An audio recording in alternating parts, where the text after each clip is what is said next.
Olá, meus amigos, sejam todos muito bem-vindos ao canal Politizando. Eu sou o William Jacob e com este vídeo eu inicio uma série que eu vou fazer aqui para explicar de uma maneira bem simples as propostas de Ciro Gomes para as eleições de 2022. E hoje eu vou começar, inclusive, falando de uma que deu muita polêmica em 2018, muita gente debochou, levou como brincadeira, fez meme, mas que é uma proposta séria, que precisa sim ser encarado de frente por quem tem coragem de dizer, olha, tem coisa errada nesse país, e uma delas é o número de pessoas com nome sujo no SPC. E Ciro tem uma proposta para limpar o nome dessas pessoas. Vamos entender como funciona, mas antes eu quero pedir a sua ajuda para que se inscreva no canal, ativa aí as notificações e se gostar do vídeo, deixa o seu like. Talvez você esteja chegando pela primeira vez. Todos esses passos, todas essas contribuições são extremamente importantes para o nosso trabalho, assim como compartilhar este vídeo com outras pessoas e amigos. Bom, pessoal, então como é que funciona essa questão de tirar o nome da pessoa do SPC? Nome sujo, pessoa que está negativada, enfim. Muita gente pensa assim, mas se o nome dela está sujo é porque ela quis sujar, então que ela se vire. O governo tem que ficar ajudando-a não. Bom, não é bem assim, porque é o seguinte, às vezes a pessoa fez uma compra quando estava empregada, com a vida tranquila, e ela fez aquela compra parcelada, comprou uma máquina de lavar, um micro-ondas, um smartphone em 10, 12 vezes no cartão de crédito. E aí, por conta também da irresponsabilidade do governo no trato da economia, essa pessoa pode ter perdido o emprego. Ou mesmo que ela esteja empregada, pode ter acontecido alguma coisa na vida dela, um problema de saúde, alguma emergência em que ela teve que se endividar. E aí ela não consegue pagar, por exemplo, a fatura do cartão de crédito, em que lá, não pagando, você vai pagar na próxima fatura juros abusivos. É uma coisa assim, absurda. E aí a pessoa entra num ciclo em que é muito difícil dela sair. Então sim, tem aquelas pessoas que enfrentam descontrole financeiro, compram mais do que devem? Tem, isso existe. Mas o que a gente não pode é achar que todo mundo que tem o nome sujo é vagabundo, é desonesto, é sem vergonha, é malandro. Não. Tem pessoa honesta que está com o nome negativado hoje por conta dessas questões, alheias à própria vontade, acaba acontecendo. E depois que acontece, quem é honesto se sente incomodado. Só que mesmo assim não consegue sozinho sair daquele endividamento. Por isso a importância do governo tentar fazer alguma coisa nesse sentido. E o Ciro fez um levantamento, isso está no livro dele, ele falava em 2018, de que hoje a dívida média desses mais de 60 milhões de endividados é em torno de R$ 4.200. E o detalhe que você negociando isso, essa dívida pode cair ali para em torno de 1.400, porque tudo isso a mais é juro, multa, taxas e mais taxas, é um absurdo, é um abuso, literalmente falando. E então o Ciro tem uma proposta para que o governo utilize ali a sua força e, de certa forma, promova um mutirão para que estas pessoas possam aí renegociar as suas dívidas. Algo que já é feito sem o apoio do governo. O SPC e o Serasa, em algumas financeiras, de vez em quando fazem campanhas. Olha, venha pagar as suas dívidas, daremos até 90% de desconto nos juros e nas multas, por exemplo. A grande diferença é que essas entidades, o SPC e Serasa, eles fazem esses mutirões e aí manda a cartinha lá para o endereço da pessoa, olha, a sua dívida é 4 mil. Nós faremos para você aqui um exemplo, R$ 1.000. Estou chutando aqui um número. Aí a pessoa olha e fala assim, nossa, que maravilha. Bem que eu gostaria de limpar o meu nome, só que eu não tenho esses R$ 1.000 para aproveitar esses 3 mil de desconto, que na verdade é coisa abusiva que foi cobrada lá atrás. E aí a pessoa simplesmente lamenta e joga a cartinha fora. Por que ela faz isso? Não é porque ela não quer pagar, é porque ela não tem o dinheiro, esses 1.000. E aí é que entra o papel do governo. O Ciro propõe, então, tem um projeto para que os bancos, em especial Caixa e Banco do Brasil, emprestem o dinheiro, esses 1.000, pegando aqui o exemplo, para que a pessoa pague a dívida. Assinando o contrato do empréstimo, que Ciro propunha em 36 meses, com 3 de carência, a pessoa assinou o contrato, o nome dela já está limpo, não é depois que ela acabar de pagar o empréstimo. E aí é como se os bancos públicos assumissem a dívida, porque vão refinanciá-la.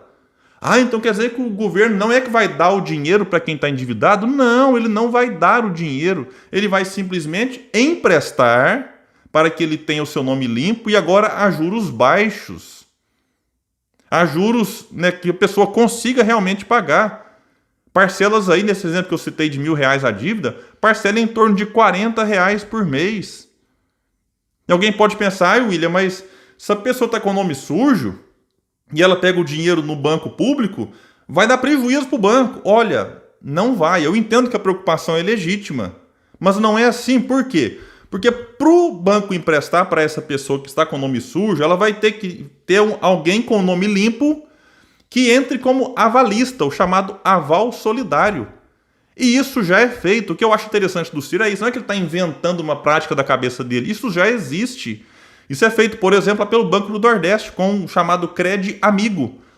Então, o bom é isso, é você pegar práticas que já existem em cidades, em estados, ou até fora do Brasil, e agora trazê-las para que o governo federal abrace isso e torne isso possível para muita gente. No Cred Amigo do Banco do Nordeste, a taxa de inadimplência é de 1,4%. Então vejam como que é simples. Você está com o nome sujo, arruma um amigo, um parente com o nome limpo, olha, você me avaliza, estou querendo limpar meu nome. Sim, o governo te empresta o dinheiro, refinancia e você limpa o seu nome pagando lá o cartão de crédito, o crediário, a financeira, a loja. Alguém pode pensar, mas isso aí vai aumentar a inadimplência no comércio, para que a pessoa depois tenha acesso ao programa. Olha, não faz muito sentido, porque a Caixa, o Banco do Brasil e o governo não vão premiar o inadimplente. Se ele pagou 1.000 no smartphone, aquele smartphone no ano seguinte foi para 4.000, ele não vai pagar 500 agora. Ele vai pagar os mesmos 1.000, com juros, né, vamos dizer assim, sem os abusos, sem as coisas aí que é só no Brasil que acontece, e o governo vai refinanciar esse 1.000 com mais esses juros tolerados aí. Então é isso, não é que ele vai pagar 500 e vai ganhar 500 de brinde porque atrasou a prestação, porque o nome foi sujo no SPC. Então não é isso. E mais, né, o Ciro está propondo isso e ninguém tem a garantia de que o Ciro vai ser eleito. Então não dá para você sair se endividando apostando que o Ciro vai ganhar e colocar isso em prática. Então, esse argumento de que gera inadimplência no comércio agora, diante de uma possível vitória do Ciro, ele não faz muito sentido. E aí, meus amigos, o que a gente tem que levar em consideração é o seguinte: tem muita gente hoje em dia que rala, economiza, faz de tudo e às vezes vai lá e paga os R$ 4.000 numa dívida que, se fosse renegociada, cairia para 1.000, 1.500.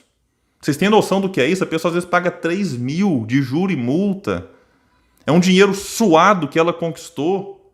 Eu não estou negando que deve existir o juro e a multa, não. Mas o que tem no Brasil hoje é 200%, 300% ao ano.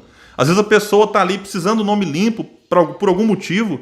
Ela vai lá e vende a motinha dela se deslocar para o trabalho, para um lazer. Vende a moto para pagar. Sendo que aquilo é quase tudo juro e multa. Então, olha, a gente tem que parar para pensar um pouco nessas pessoas. E aí chamaram o Ciro de populista. Só que esses que chamam o Ciro de populista por se preocupar com o pobre e com a classe média, se esquecem de que, por exemplo, nos 2 últimos governos, foi concedido 354 bilhões para perdoar dívidas de empresas e empresários com a Receita Federal e a Previdência, o chamado Refis, Programa de Recuperação Fiscal. Eu fiz a conta, 63 milhões, em torno de R$ 1.400 a dívida média, daria 88 bi para ajudar, repito, 63 milhões. Então, se pode ajudar empresas e ricos, por que não pode ajudar o pobre e a classe média? Alguém pode imaginar, mas é caridade do Ciro, o Ciro é bonzinho para fazer isso? Olha, a questão é a seguinte, não é se você é caridoso ou não. É que com essa medida, além de você devolver a dignidade da pessoa que é humilhada com ligações, com cobranças, você impulsiona a economia, trazendo de volta para o consumo milhões de famílias. Você reativa um dos motores da economia que hoje está colapsado. E aí muita gente pode pensar assim, mas William, então por que outros políticos não fazem isso? Por vários motivos. Primeiro, falta vontade política. Outra coisa, eu acho que falta empatia, sabe? É você se colocar no lugar do outro. Falta respeito pelos pobres, pela classe média. E um outro motivo que eu entendo é que falta coragem para enfrentar essa elite financeira que se beneficia muito desses juros aí extremamente abusivos que se cobra no Brasil. E essa elite financeira tem os seus tentáculos lá no Congresso, na grande mídia, nos canais de televisão, aí, nos jornais, em articulistas, jornalistas. E aí quando o Ciro propõe algo como esse, vira motivo de chacota, em grande parte com o auxílio desses que estão aí com o microfone na sua frente. Ao invés de encarar isso com a seriedade que o assunto merece, preferem zombar. Enfim, meus amigos, o sistema de crédito no Brasil é feito para que os bancos ganhem e para que os brasileiros fiquem cada vez mais endividados e presos a esse ciclo que impede a pessoa de olhar para frente com a cabeça erguida e dizer: tô com o nome limpo, posso consumir, posso ter meu cartão de crédito, enfim. E o Ciro propõe a resolver isso. Bom, meus amigos, nós ficamos por aqui, trazendo essa proposta do Ciro, que precisa aí ser sim levada em consideração, independente se você vai votar no Ciro ou não, cobre do seu candidato, isso é possível de ser feito e muita gente se beneficiaria dessa medida simples e que vai devolver a dignidade para elas e que vai também reativar um dos motores da economia. Valeu, pessoal, e até o próximo vídeo aqui no canal Politizando.